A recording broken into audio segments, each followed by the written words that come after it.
Entonces, damos inicio. Quería mostrarles unos conceptos antes de iniciar, que son conceptos que vamos a manejar durante el transcurso de la conferencia, ¿sí? Son dos fórmulas. El seminario se llama Psicología e Introducción a la Psicología de la Seguridad Vial. Y como es una introducción, entonces vamos a tocar los temas muy por encima, ¿sí? No podemos profundizar, de pronto más adelante haya la posibilidad de profundizar. Y voy a empezar explicándoles qué es la psicología. La psicología es la ciencia que estudia el comportamiento humano. La psicología pretende estudiar, explicar el comportamiento, predecir el comportamiento y modificar el comportamiento. La psicología de la seguridad vial, entonces, es la ciencia que se encarga del comportamiento, en este caso, especialmente de los conductores en el contexto vial, y busca la forma de descubrir, de explicar, de analizar cómo el comportamiento del conductor o qué elementos o factores de la conducta son los que producen riesgos en la vía y desembocan en siniestralidad. La psicología de la seguridad vial se vale de diferentes campos de la psicología para su estudio. Entonces tenemos la psicología de la seguridad vial, se vale la psicología clínica. La psicología clínica es la psicología que estudia los trastornos mentales o lo que se llama la conducta anormal. La psicología del tránsito, también, de la seguridad vial, perdón, también se vale la psicología social. La psicología social hace referencia al comportamiento de las personas dentro de un entorno social. En este caso sería el contexto vial. También la psicología de la seguridad vial se vale de la psicología educativa. La psicología educativa estudia el cambio que sufre una persona dentro de un proceso formativo. También se vale la neuropsicología. La neuropsicología es el campo de la psicología que estudia el comportamiento humano desde los componentes del sistema nervioso central. Otro campo que sirve la psicología de la seguridad vial para su estudio es la psicología jurídica y forense. La psicología jurídica y forense es el campo de la psicología que trabaja de la mano con el derecho para esclarecer delitos. La psicología jurídica y forense estudia la veracidad de los testimonios en audiencias. También la psicología jurídica y forense es la que trabaja la perfilación psicológica, el perfil criminal. Y todos estos campos se vale la psicología de la seguridad vial para lograr disminuir los siniestros viales. Entonces les decía que quiero mostrarle dos fórmulas para que entendamos unos conceptos principales que vamos a manejar durante todo el transcurso de la conferencia. Están aquí.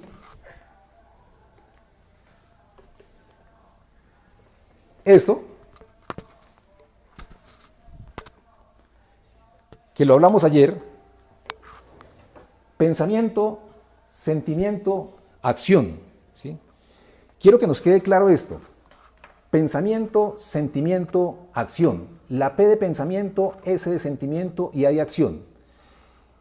Esa fórmula significa que todos mis pensamientos generan un sentimiento y mis sentimientos generan una acción. Como pienso, siento, y como siento, actúo. O a la inversa, actúo como me siento y me siento según como pienso, ¿sí? Este concepto es importantísimo porque es el enfoque, la base central de lo que es la psicología cognitiva. Psicología cognitiva conductual. Se llama psicología cognitiva conductual porque la conducta depende de la cognición, o sea, de mis procesos mentales, específicamente de mi forma de pensar. Cuando una persona siente culpa, siente el sentimiento de culpa, es porque está pensando en algo que le hizo mal a otra persona, ¿sí? Entonces quiero que nos quede perfectamente entendido eso. Cuando yo pienso en que le hice daño a una persona, llega el sentimiento de culpa. Y ese sentimiento de culpa me genera un acto, que puede ser el acto de pedir perdón o pedir disculpas o pedir excusas.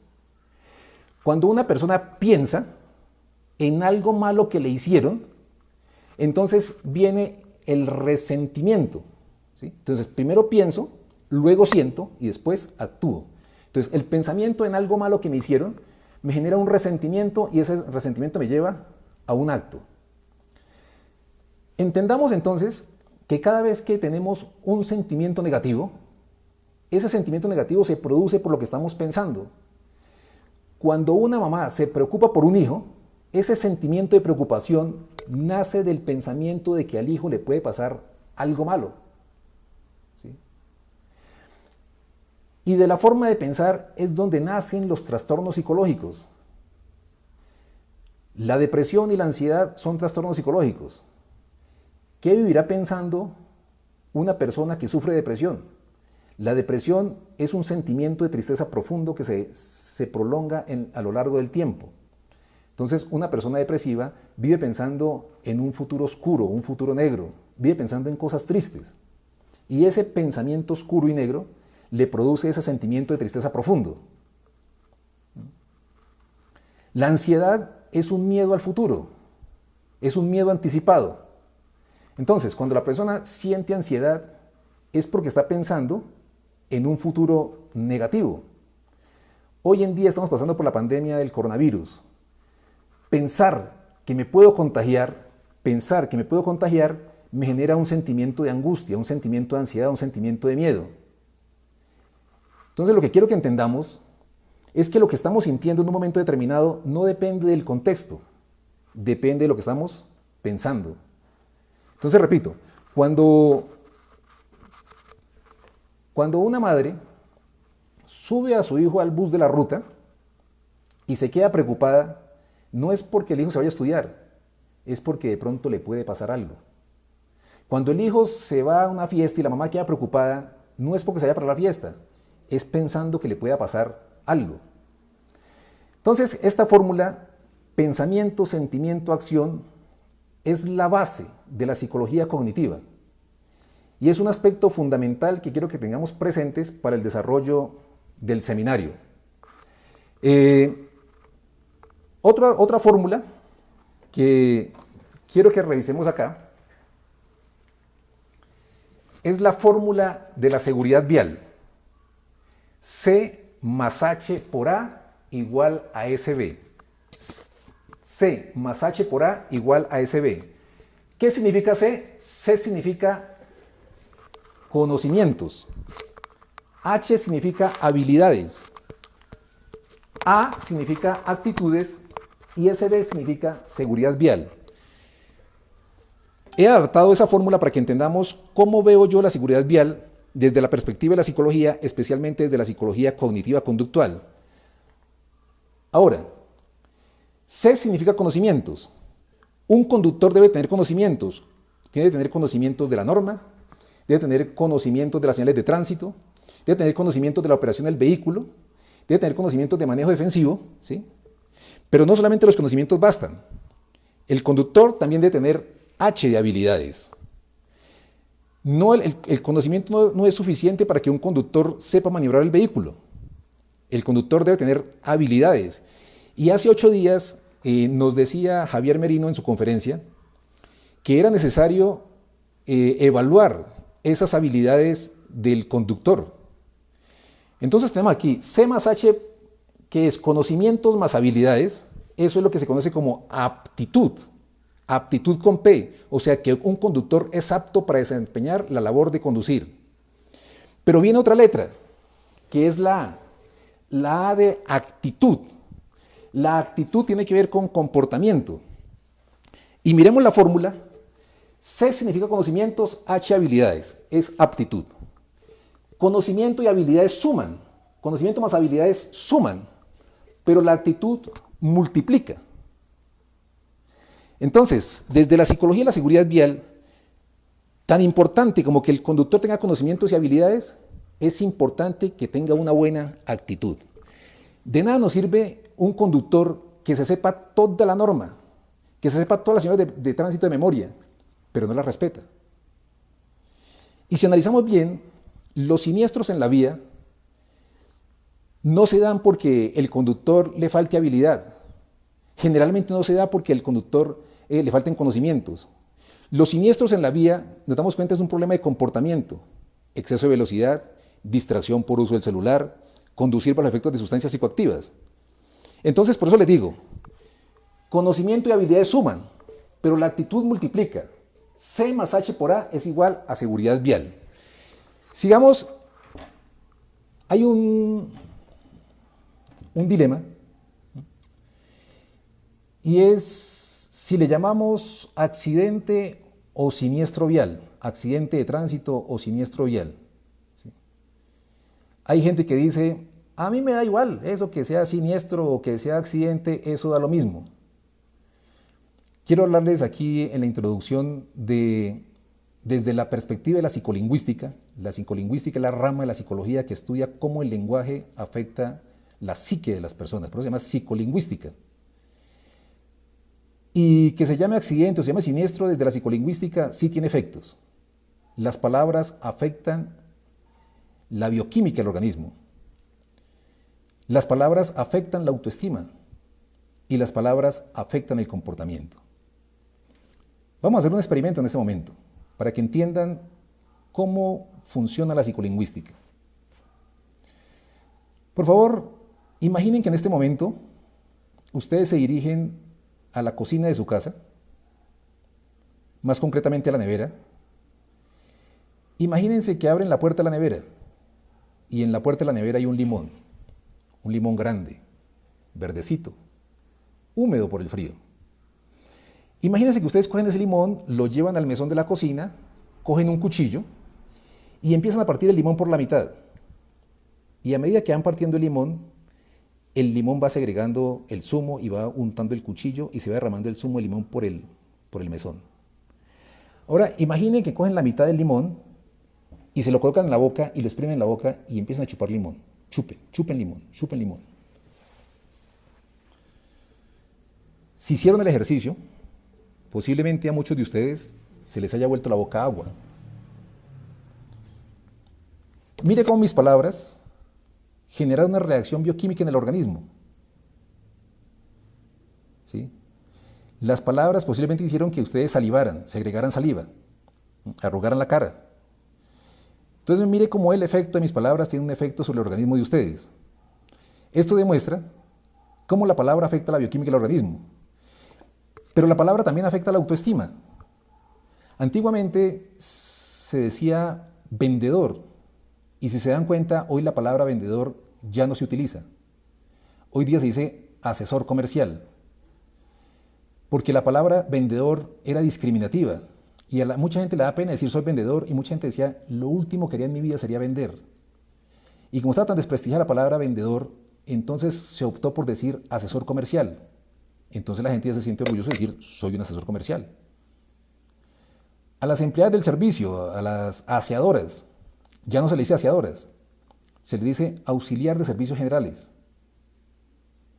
Auxiliar de servicios generales. Entonces mire que el cambio de palabras reivindica a la persona, afecta su autoestima.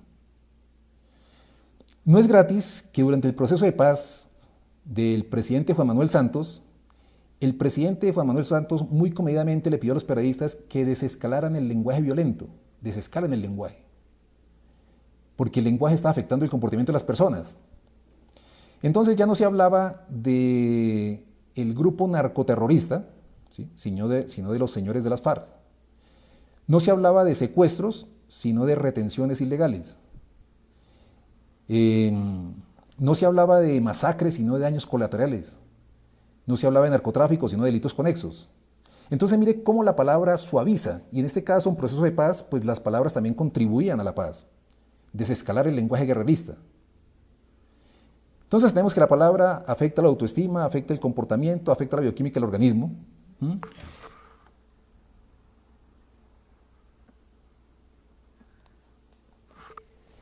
También, antiguamente, se hablaba de personas inválidas, se hablaba de personas sordas, se hablaba de personas ciegas, sordas, inválidas, personas retrasadas mentales. Pero mire que esas palabras eran hasta peyorativas. Entonces después se optó por decir, ya no es una persona sorda, sino una persona con discapacidad auditiva. Que no es un ciego, es una persona con discapacidad visual. Que no es un retardado mental, es una persona con una discapacidad cognitiva. Pero es que una cosa es ser y otra cosa es estar. Por eso en inglés se habla del verbo to be, ser o estar. Entonces ya hoy en día se dice una persona en condición, está, no es, sino que está en condición de discapacidad. Entonces miremos que el lenguaje sí afecta. Y hablando de accidente y siniestro vial, una cosa es decir, no es que un accidente le pasa a cualquiera. Pero si revisamos bien, un accidente no le pasa a cualquiera. Primero tenemos que entender la palabra accidente. ¿Qué es? Un conductor, cualquier conductor de vehículo, tiene tres responsabilidades. Tiene una responsabilidad contravencional, tiene una responsabilidad civil y tiene una responsabilidad penal. Las tres responsabilidades de todo conductor: responsabilidad contravencional, responsabilidad civil y responsabilidad penal. La responsabilidad contravencional hace referencia a todo lo que está en el Código Nacional de Tránsito. Entonces, cuando incumple una norma, está cometiendo una contravención, está faltando a su responsabilidad contravencional. La responsabilidad civil, que es la segunda responsabilidad de conductor, hace referencia, en pocas palabras, que el que daña paga. ¿Sí? El que daña paga. Entonces, los daños que un conductor ocasione con su vehículo debe responder por ellos. Se llama responsabilidad contravencional. Y hay una tercera responsabilidad, que es la responsabilidad penal. Cuando hablamos de responsabilidad penal ya estamos hablando de un delito. Entonces, la responsabilidad contravencional, primera responsabilidad de conductor, Código Nacional de Tránsito. Responsabilidad civil, Código Civil. Y responsabilidad penal, Código Penal. Cada responsabilidad tiene su código. Y cuando hablamos de responsabilidad penal, entonces estamos hablando ya que el conductor comete un delito. ¿Cuáles son los principales delitos que puede cometer un conductor? Especialmente homicidio, lesiones personales y de pronto omisión de socorro.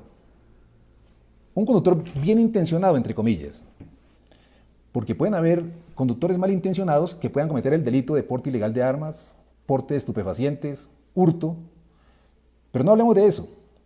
Hablemos de el conductor bien intencionado, que sin querer puede cometer homicidio y lesiones personales, que están tipificados en el Código Penal.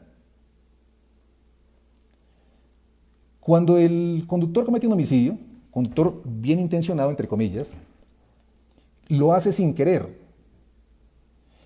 Pero aunque cometa un homicidio sin querer, o sea, matar a otro, un homicidio es cuando mata a otro. Cuando una persona mata a otro, con voluntad, sin voluntad, queriendo, sin querer, con intención o sin intención, es un homicidio. Cuando una persona mata a otro, con intención o sin intención, es homicidio. Entonces, un conductor puede matar a otro, ¿sí?, por pasarse una señal de tránsito, por exceso de velocidad, y es un homicidio. No quería hacerlo, pero lo hizo, es homicidio. Especialmente lo que se llama homicidio culposo. Hay tres tipos de homicidio: homicidio doloso, homicidio culposo y homicidio preterintencional.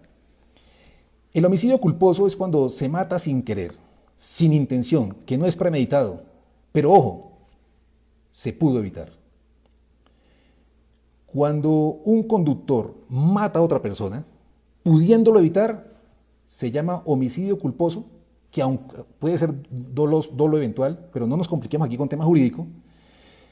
Cuando un conductor mata a otro sin intención, sin querer, pero pudiéndolo evitar, lo hizo, homicidio culposo. ¿Podemos hablar aquí en Colombia de delito contra la seguridad vial? ¿Podemos hablar aquí en Colombia del delincuente vial? Oficialmente todavía no.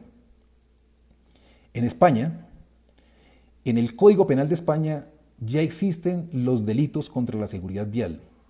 Y no es matar, no son lesiones personales, no.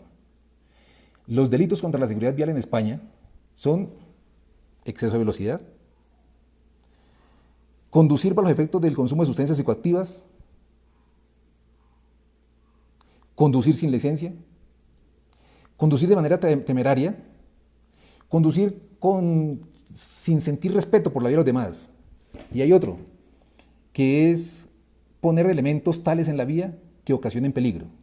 Hay 6 delitos contra la seguridad vial en España. Aquí en Colombia, eso que acabo de nombrar son contravenciones, están en el Código de Tránsito. En el Código de Tránsito son contravenciones. En España es un delito, está en el Código Penal. Y va de 3 meses de cárcel hasta 10 años dependiendo de la gravedad del asunto. Y no estamos hablando de homicidio, ni de lesiones personales. Son delitos contra la seguridad vial. Entonces, en España se puede hablar del delincuente vial. Aquí en Colombia todavía no. Entonces, un homicidio es cuando el conductor mata a otro, en este caso estamos hablando de la seguridad vial, mata a otro sin intención, pero lo pudo evitar. Ahora, ¿un accidente qué es? El Código de Tránsito define el accidente como un suceso generalmente involuntario, palabra clave, involuntario, generado por lo menos por un vehículo en movimiento, generado por un vehículo en movimiento. En las clases muchas veces me dicen, profe, un accidente de tránsito es un derrumbe, cuando un derrumbe le cae es una... No es un accidente porque no fue generado por un vehículo en movimiento.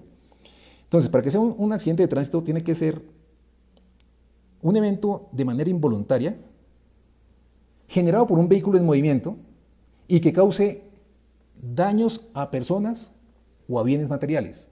Ese es un accidente de tránsito. Pero falta una palabra ahí, que sea inevitable. Entonces, para que un accidente sea accidente debe cumplir 2 condiciones. Uno, que sea involuntario y otro, que sea inevitable. Si se pudo evitar y hubo muerto, ya no hablamos de un accidente. Estamos hablando de un homicidio. Y los conductores todavía no diferencian un accidente de un homicidio. Son 2 cosas totalmente diferentes. El homicidio tiene responsabilidad penal. Un accidente no tiene responsabilidad penal porque fue involuntario y fue inevitable. Hubo un caso aquí en Bogotá de una persona que le metió la cabeza debajo de las llantas traseras de un bus. Eso se llama suicidio. El bus arrancó y la persona le metió la cabeza a la llanta trasera del bus. Es un suicidio. ¿Por qué suicidio? Porque la persona quiso acabar con su vida de manera voluntaria. Pero si lo miramos desde el punto de vista del conductor, fue un accidente, porque para el conductor fue involuntario y fue inevitable. Pero en este caso no se llama accidente. Se llama un eximente de responsabilidad. Cuando un conductor mata a otra persona, ¿sí?, cumpliendo estas 2 condiciones, involuntario e inevitable, se llama eximente de responsabilidad penal. Y son 4 casos: por fuerza mayor, caso fortuito, culpa de un tercero o culpa de la víctima. Culpa de un tercero es cuando una persona empuja al otro y lo empuja a la llanta del bus. Entonces, el homicidio es el que lo empuja. Para el conductor se configura como un accidente involuntario e inevitable, pero en este caso no es un accidente, sería un eximente de responsabilidad penal. Entonces, son cosas que debe tener claro el conductor para que aprenda a diferenciar y a regular su comportamiento, porque un accidente no le pasa a cualquiera, ¿sí? Y más, el concepto de accidente que tienen ellos. Entonces, desde la psicolingüística, o sea, quiero que lo entiendan desde el punto de vista de la psicolingüística, cómo el lenguaje afecta el comportamiento y el organismo. Y es importante tener eso en cuenta en el caso del comportamiento del conductor. Todos los que trabajamos en este tema de seguridad vial, hemos oído hablar del triángulo de la seguridad vial o la trilogía de la seguridad vial. La trilogía de la seguridad vial dice que todos los accidentes de tránsito se causan por 3 factores: factor humano, factor vía y factor vehículo. ¿Sí? Triángulo de la seguridad vial. Factor vía, factor vehículo y factor humano. Y todos sabemos que entre el 80 y 90% de los accidentes de tránsito se producen por el factor humano. Entonces, si entre el 80 y el 90% de los accidentes se causan por el factor humano, y como explicamos anteriormente con la fórmula de seguridad vial, C más H por A, el comportamiento y la habilidad suma, pero la actitud multiplica, y que el problema no está en los conocimientos y las habilidades, porque créanme que el conductor menos hábil es el menos peligroso. El conductor menos hábil es el menos peligroso, porque conductores menos hábiles somos cuando estamos aprendiendo, y cuando estamos aprendiendo no excedemos los límites de velocidad. Cuando estamos aprendiendo no adelantamos vehículos y andamos casi siempre por la derecha. Los conductores que causan más daño en la vía son los conductores que se consideran más habilidosos, porque tenemos ese problema. Cuando uno sale con un amigo joven en carro, el amigo, para demostrar que es un excelente conductor, empieza a hacer maniobras peligrosas para demostrar que es don berraco conduciendo. Puede tener mucha habilidad, mucho conocimiento, pero el problema es el comportamiento. Entonces, si el factor humano es entre el 80 y el 90% de los siniestros viales y es por comportamiento, ¿cuál es la ciencia que estudia el comportamiento? La psicología. Entonces vemos que desde la psicología hay mucho que trabajar con el factor humano. Hay mucho que trabajar en el factor humano. Un buen conductor debe tener dos tipos de habilidades. Habilidades sensoriales, cognitivas y motoras, que son el primer grupo de habilidades. Y el segundo grupo de habilidades son las habilidades comportamentales. Entonces, un buen conductor debe tener dos tipos de habilidades. Primer grupo de habilidades, habilidades sensoriales. Cuando digo sensoriales hago referencia a los sentidos. Y los principales órganos de los sentidos de los conductores son la vista y el oído. Principalmente la vista y segundo el oído. Y si se dan cuenta, toda persona que va a adquirir o a renovar su licencia de conducción tiene que pasar por un centro de reconocimiento. Y en el centro de reconocimiento, entonces le hacen el examen visual y le hacen el examen auditivo. Entonces mire que ahí le están revisando la primera habilidad del primer grupo de habilidades, que es las habilidades sensoriales, visión y audición. Se lo mide el centro de reconocimiento. Dentro de ese grupo de habilidades, las habilidades cognitivas, o sea, el estado mental. Y en los centros de reconocimiento nos encontramos con un psicólogo general. Entonces mire que ya hablamos del psicólogo organizacional en los procesos de selección. Hablamos del psicólogo jurídico y forense cuando hay procesos jurídicos. Ahora hablamos del psicólogo general en el proceso de evaluación del estado mental, en el centro de reconocimiento. Pero no solamente el estado mental, ese psicólogo también le evalúa coordinación, tiempos de reacción, atención, ¿sí?, que son los procesos psicológicos básicos, también le evalúan. Entonces ustedes recordarán que pasan por unas diferentes maquinitas donde medimos tiempos de reacción, percepción de velocidad, ¿sí? Entonces se analiza, el psicólogo general analiza esos aspectos. También se hace un examen médico general. Entonces, hay unos procesos básicos. Bueno, ya empiezan a enviarme preguntas y voy a intentar responder las preguntas. Al final aquí me preguntan que si sufrimos de esquizofrenia selectiva y a veces actuamos impulsivamente. Sí, la esquizofrenia selectiva no es esquizofrenia selectiva, sino que puede ser esquizofrenia episódica, no selectiva. Impulsivamente sí, muchas veces. Y más adelante hablamos de la diferencia entre ser impulsivo y ser compulsivo, que a veces confundimos ser impulsivo con ser compulsivo. Y desde la psicología, ¿qué tipo de conductores encontramos en las vías? Interesante. Entonces, dejo estas preguntas aquí para el final. Me queda muy difícil estar mirando lo que escriben ustedes allá. Aquí me dice Andrew Salazar, total, el saber dirimir a la gente es bastante importante, muy buenos apuntes, es el respeto. Sí, entonces me queda difícil estar leyendo, pero Angélica Parada, ella está leyendo el chat y va a seleccionar unas preguntas para responderlas al final del seminario. Entonces decía que un buen conductor debe tener dos tipos de habilidades. Primer grupo de habilidades, habilidades sensoriales, vista y oído. Habilidades cognitivas, estado mental, atención, percepción, tiempos de reacción, coordinación bimanual. Y habilidades motoras, hace referencia a lo físico. Un conductor tiene que estar físicamente bien y eso en el centro de reconocimiento lo revisa un médico general. La atención es un proceso mental psicológico importantísimo en la conducción y más hoy día. Hay tres tipos de atención. Está la atención selectiva, por ahí me hablan de esquizofrenia selectiva, no, la esquizofrenia puede ser episódica, pero sí hablamos de atención selectiva. Atención selectiva, ¿qué es? Es de todo lo que estamos viendo, seleccionar un estímulo. Por ejemplo, vamos a hacer un ejercicio. Hagamos el siguiente ejercicio. Por favor, allá en su casa, miren para alrededor de su casa y traten de mirar cosas rojas que hay en su casa. Miren cosas rojas, ¿sí? Cosas rojas, por favor. Miren cosas rojas en su casa, miren por todos lados cosas rojas en su casa. Estamos haciendo un ejercicio de atención selectiva. O sea, de todo lo que ven, seleccionar únicamente lo que sea de color rojo. Bien, listos. Ahora, mirando aquí el video, ¿Recuerdan haber visto algo verde? Sin mirar. ¿Recuerdan haber visto algo verde? Posiblemente no, porque por estar poniendo atención a lo rojo, descuidaron los otros colores. Eso se llama ceguera por inatención. La ceguera por inatención se da cuando tenemos atención selectiva y olvidamos lo demás. Sucede cuando hablamos por el celular. La atención está puesta en el celular y se nos olvida que existe el resto del mundo. Entonces hay tres tipos de atención. La atención selectiva, está la atención dividida, que es dividir la atención en dos cosas al mismo tiempo. Entonces la vía y el celular, la vía y el celular. Mire, la multitarea no existe. Olvídense de la multitarea.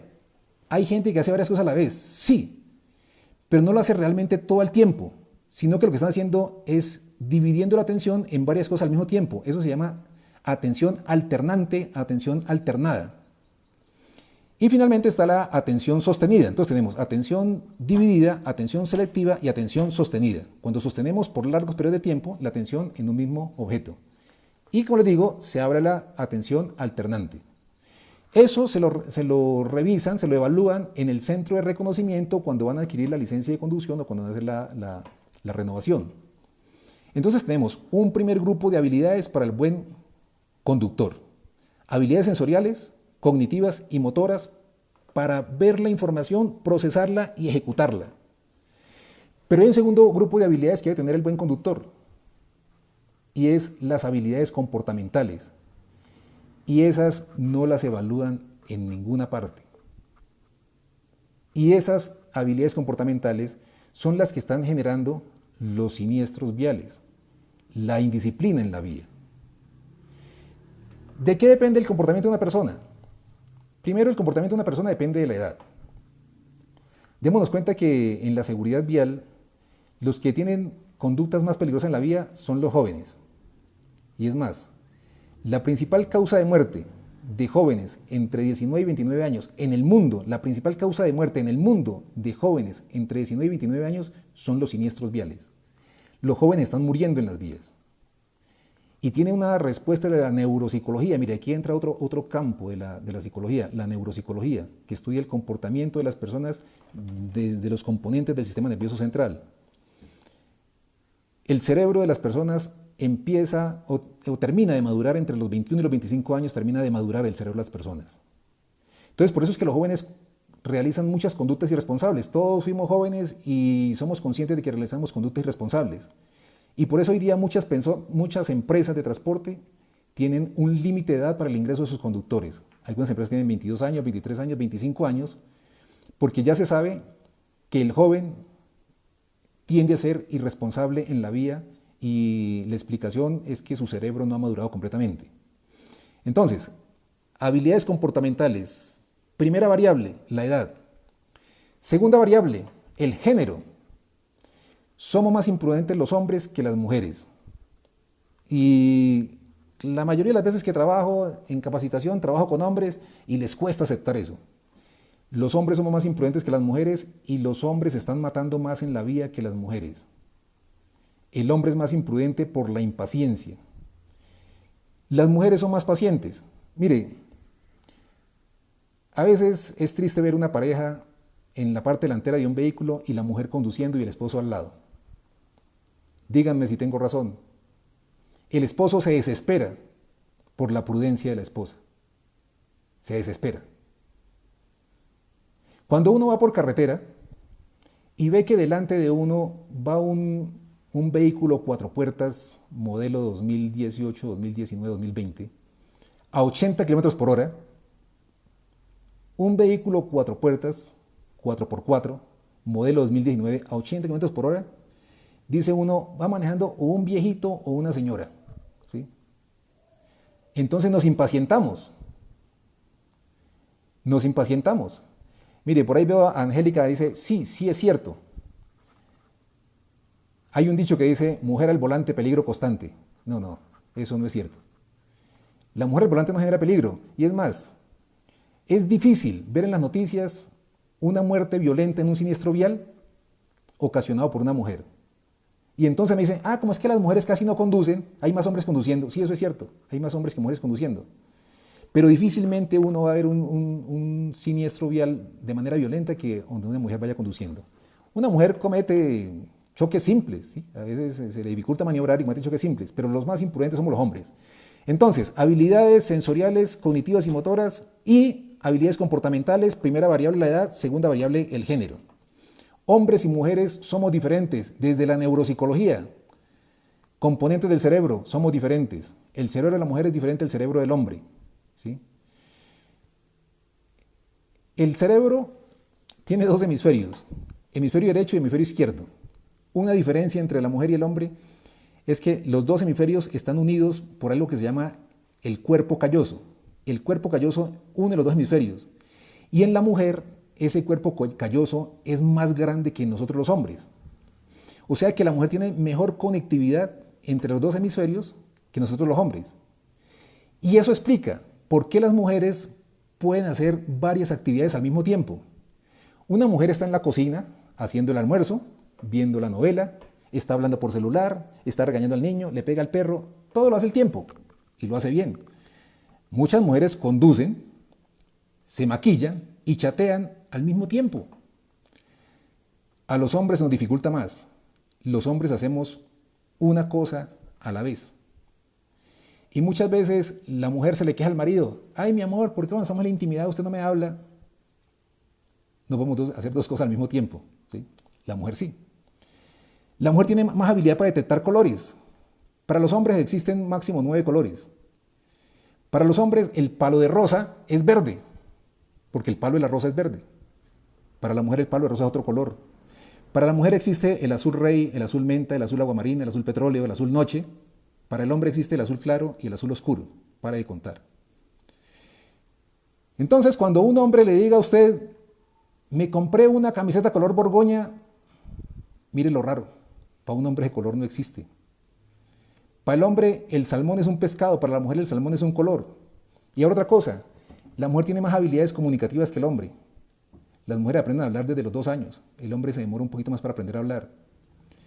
La mujer tiene que decir más o menos 15.000 palabras por día. El hombre con que diga 2.000 es suficiente. Y lo más que si la mujer no dice las 15.000 en un solo día, tiene que decirlas al otro día 30.000. Cuando un hombre llega a la casa, la mujer le pregunta, mi amor, ¿cómo le fue en el trabajo? Y un hombre, ¿qué dice? Bien. Pero pregunte a la mujer cómo le fue. Se encarta uno. Somos diferentes. Esa diferencia se nota en la vida. El hombre es más imprudente que la mujer. ¿Qué más influye en el comportamiento en la vida? La personalidad.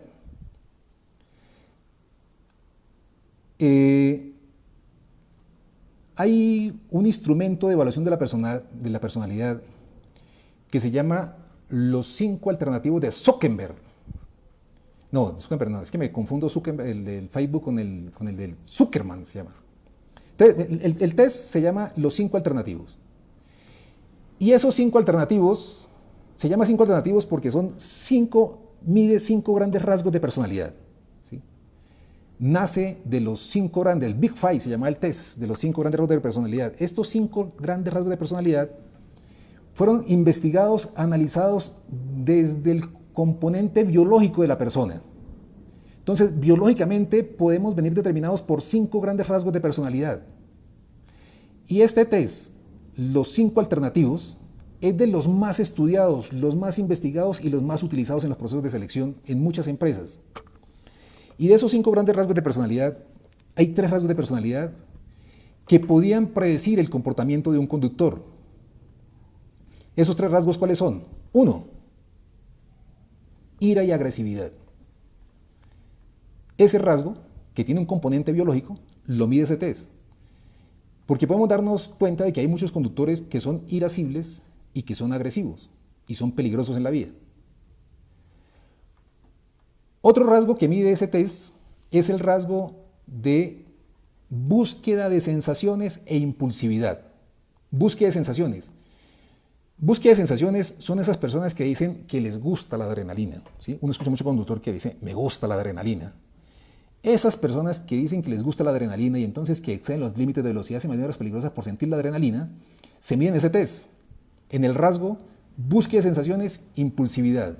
Entonces ya dijimos, una persona impulsiva es una persona que actúa rápidamente sin pensar en las consecuencias.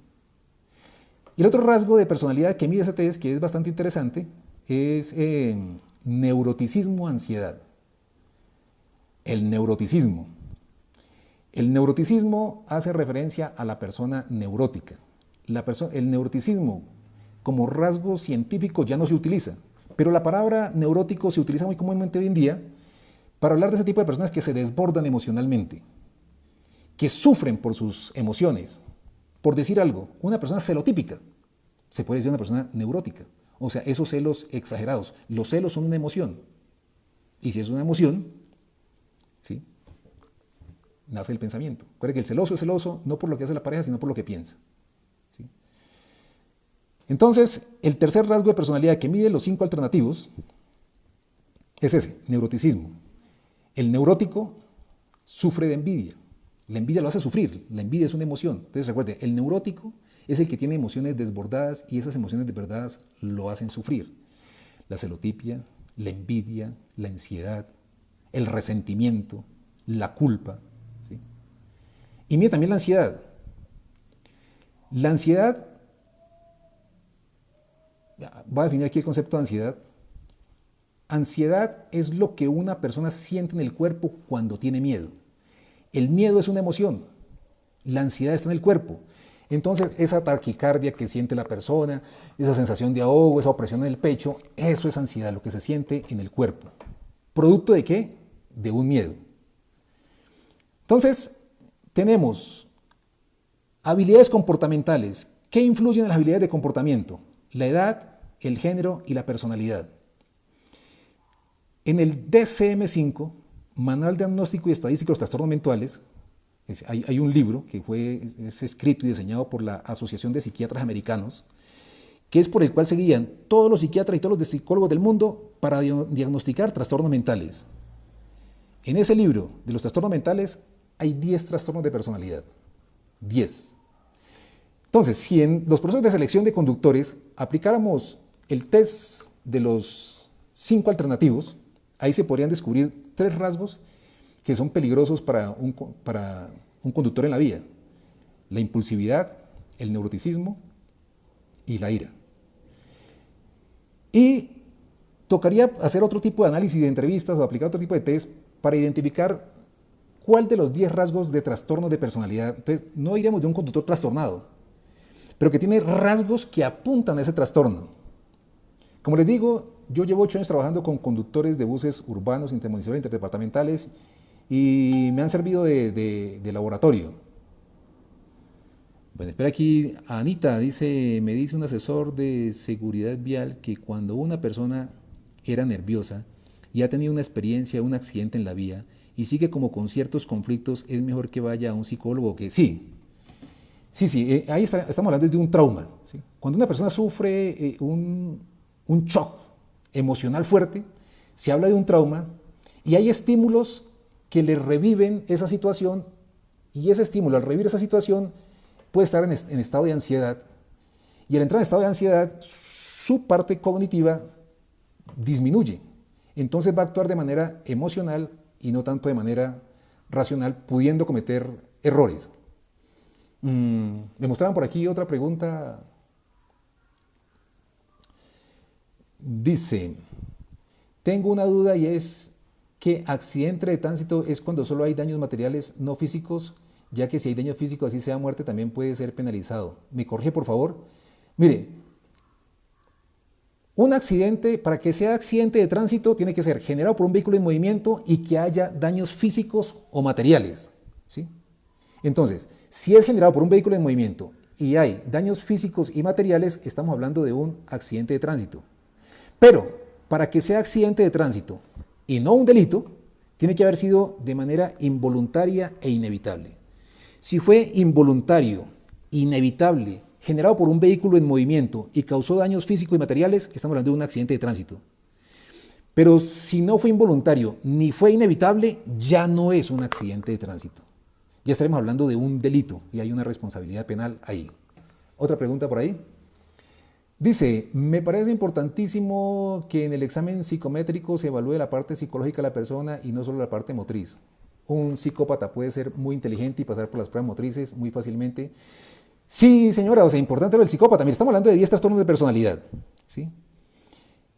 Hay un trastorno de personalidad que se llama el trastorno de personalidad antisocial. Y dentro del trastorno de personalidad antisocial ya se está hablando del trastorno de personalidad psicopática. Y estamos acostumbrados a oír hablar del psicópata en las películas de Hollywood.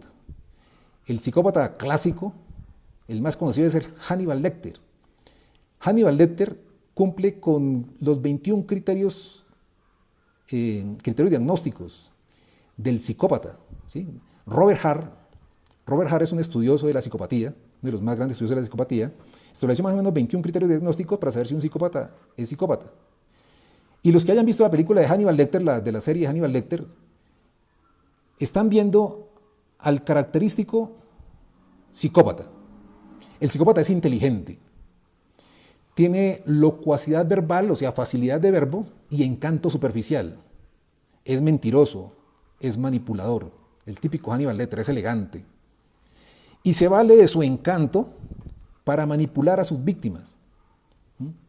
Dentro del psicópata se habla del asesino en masa, el asesino en serie, el asesino itinerante. Aquí en Colombia hubo un famoso asesino itinerante que fue Campo Elías, el de Poseto.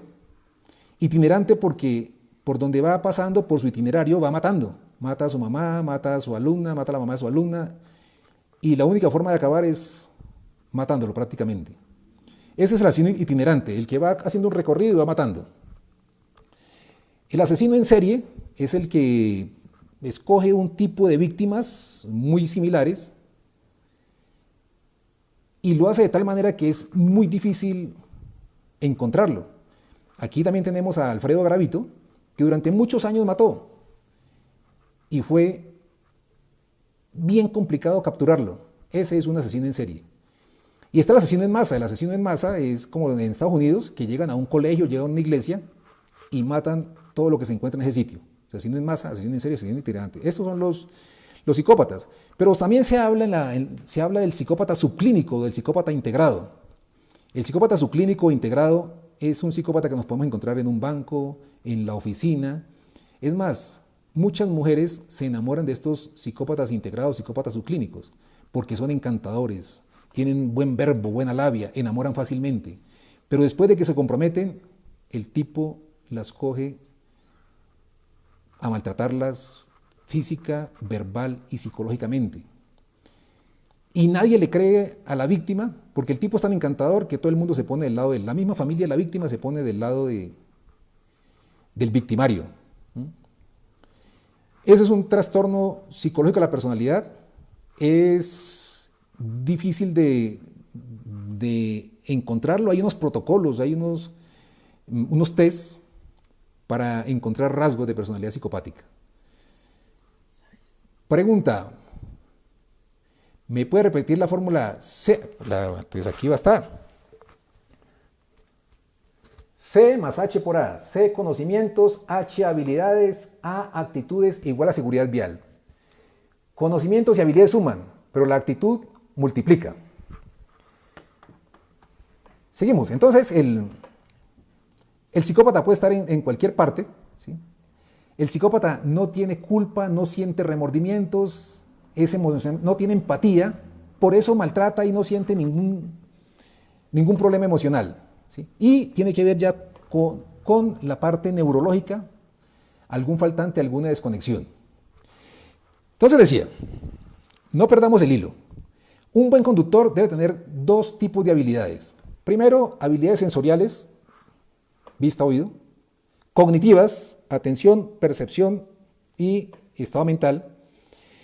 Y tercero, motoras, parte física, para coordinar lo que veo con el procesamiento de información y lo ejecuto mientras conduzco. Y un segundo tipo de habilidades que son las comportamentales o actitudinales o habilidades blandas que le llaman hoy día en el management, ¿sí? Habilidades blandas, habilidades comportamentales. Entonces decíamos, el comportamiento depende de qué? Depende de la edad, depende del género, depende de la personalidad. Hablamos de los 5 grandes rasgos de la personalidad que han sido muy estudiados en el mundo y que se pueden utilizar para procesos de selección de personal porque se pueden detectar 3 rasgos de personalidad que pueden ser peligrosos en la vía. Estamos hablando también de los 10 trastornos de personalidad y que se pueden identificar fácilmente en las personas que aunque no estén trastornados, ¿sí?, pueden tener rasgos al límite, rasgos de personalidad que pueden estar al límite de un trastorno. De esos 10 trastornos de personalidad, hay 3 específicos que producen impaciencia, irascibilidad y agresividad entre las personas, que son el trastorno obsesivo-compulsivo de la personalidad, el trastorno paranoide de la personalidad y el trastorno antisocial de la personalidad, del que estamos hablando. Entonces, una persona antisocial, sin que tenga un trastorno ni tenga una enfermedad mental, pero que tenga rasgos de antisocial, es toda persona que a propósito incumple la norma. Su principal característica es incumplir las normas, cualquier tipo de norma social, ¿sí? Por eso se llama antisocial. La palabra anti significa contra, social, contra la norma social. Y hago una aclaración, mucha persona confunde antisocial con asocial. Entonces, cuando una persona que es rancho solo, una persona solitaria, dicen, uy, esa persona es antisocial, pues no se junta con nadie. No, no es antisocial, es asocial. El asocial es el que no le gusta socializar, se siente bien siendo solitario. Pregunta, ¿cuál vamos? ¿Qué hacer con un conductor que siempre lleva la contraria, que no está dispuesto al cambio? Un conductor, me la apago. Un conductor que siempre lleva, bueno, eso es una neurosis, ¿sí? Mire, es que las preguntas son bien interesantes. Voy a hablarles de aquí rápidamente de cómo conocer un neurótico. Entonces, hablamos de emociones desbordadas que le causan malestar. Pero hay personas, ¿sí?, que tienen necesidad, es que me adelanto aquí un poquito, ve que no se me va a olvidar el tema, ¿sí? Entonces, tipos de personas neuróticas. El que se queja por todo, ¿sí? Hay gente que todo motivo de conversación es estar quejándose. Se quejan del clima, se quejan de los hijos, se quejan del marido, se quejan del trabajo, se quejan del jefe, de todo el mundo se están quejando, ¿sí? Y es una forma de desahogar su tensión emocional, buscando que otro le escuche, es como una forma de hacer catarsis esa queja. Pero mire que es negativo, o sea, estoy hablando de algo negativo que están sintiendo, o sea, algo que le causa malestar. Y entonces cuando uno ve ese tipo de personas que se convierten en personas tóxicas, uno ya lo ve venir y uno dice, uy no, ahí viene este man a quejarse. Entonces uno le saca el cuerpo. Pero hay gente que no le saca el cuerpo a esta persona tóxica. ¿Por qué? Porque lo quiere escuchar. ¿Y por qué lo quiere escuchar? Para que cuando termine decirle, eso no es nada, espere que le cuente lo que me pasa a mí, ¿sí? O sea, ese está peor de neurótico. Hay otro neurótico que es el que siempre quiere llamar la atención. Siempre quiere ser el centro de atención, entonces se vale de diferentes estrategias para llamar la atención, ¿sí? Una necesidad exagerada de llamar la atención, al punto de que se tatúan los ojos. ¿Han visto gente con los ojos tatuados todo de negro? Mire, eso es una necesidad neurótica de llamar la atención. Los que se colocan 20, 40, 50 piercing en la cara, una necesidad neurótica de llamar la atención.